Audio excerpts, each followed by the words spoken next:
আরে কি রাখবেন করে চরণ দাসী। এটা হলো লালন তরিকা, মানে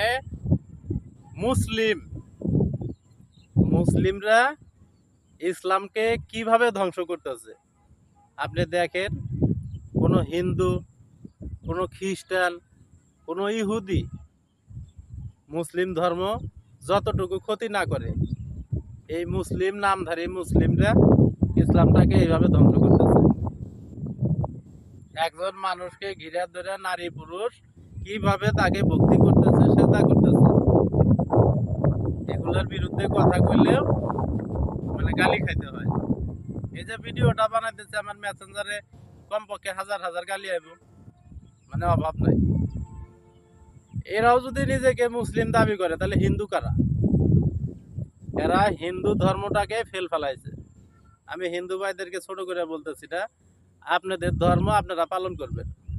আমার কষ্ট লাগে, এরা মুসলিম হয়া মুসলিম ধর্মটাকে মানে হিন্দুদেরকে ফেলাইতেছে।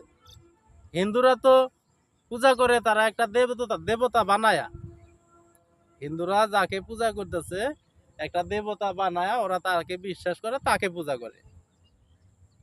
কিন্তু এরা সৃষ্টির সেরা জীব হয়া, মানুষ হয়া মানুষকেই ভক্তি করতেছে। তার ভিতরেই নাকি আল্লাহ লুকায় আছে। উনি দয়াল, উনি মুর্শিদ, উনি আল্লাহ, উনি ভগবান, উনি খোদা, উনি সবকিছু এর মধ্যে। জান্নাত জাহান্নাম সব বলে এর মধ্যে। এগরে জীবনী পড়লে শুধু গাঞ্জা আর গাঞ্জা।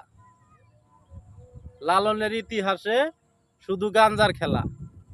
লালনের মাজারে 2-4 জন ভক্ত পরিচিত আছে, নাই যে এমনি এমনি কথা কই না থাকলে কই না।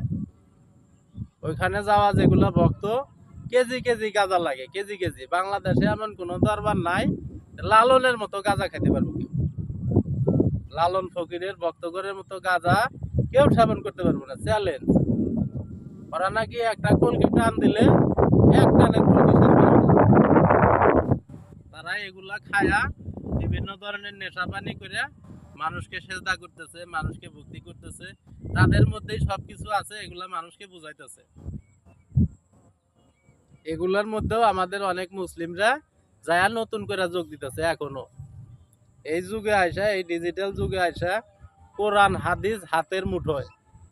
আপনি চাইলে এই মোবাইল দিয়ে মানে মিনিটের মধ্যে, সেকেন্ডের মধ্যে কোরআনের যে কোনো সূরা, যে কোনো আয়াত আপনি তরজমা দেখতে পারেন, যে কোনো হাদিস। তারপরেও যদি আপনারা অন্ধর মতো এইভাবে এগুলা ভণ্ডদেরকে বিশ্বাস করেন, আপনারা আর হেদায়েত পাবেন কবে বলেন? এত সুবিধা করার পরেও আগে নাই অন্ধভাবে মানুষ বিশ্বাস করছে, এসব লালন টালন আবি যাবি যা আছে এগুলাকে বিশ্বাস করে মানুষে যা পূজা করছে, ভক্তি করছে। কিন্তু এই যুগে আসা, এই ডিজিটাল যুগে আসা পৃথিবীটা মানুষের হাতের মুঠোয়। বই লাগে না, আগে তো একটা কিতাব কিনতে হতো, কিনা শিখতে হতো। একটা কোরআনের তরজমা করতে গেলে আলেম ওলামার কাছে যাইতে হতো, বুঝতে হতো। এখন আপনি চাইলে সবকিছু হাতের মুঠোয়। তারপরেও যদি আপনি ভণ্ডামি করেন, আমি মনে করি সমস্ত কিছু মানে আপনার মনের ভণ্ডামি। আপনি ইসলামকে ভালো লাগে না, আপনি ইসলামের করে শান্তি পান না, সেই কারণে আপনি আনন্দ ফুর্তি করার জন্য এইসব জায়গায় যান। তাছাড়া যারা ইসলামকে ভালোবাসে, যারা নিজেকে মুসলিম দাবি করে, যারা নবীর উম্মত দাবি করে, তারা কখনো এসব আলন লালনকে বিশ্বাস করে না, মানুষকে ভক্তি করতে পারে না।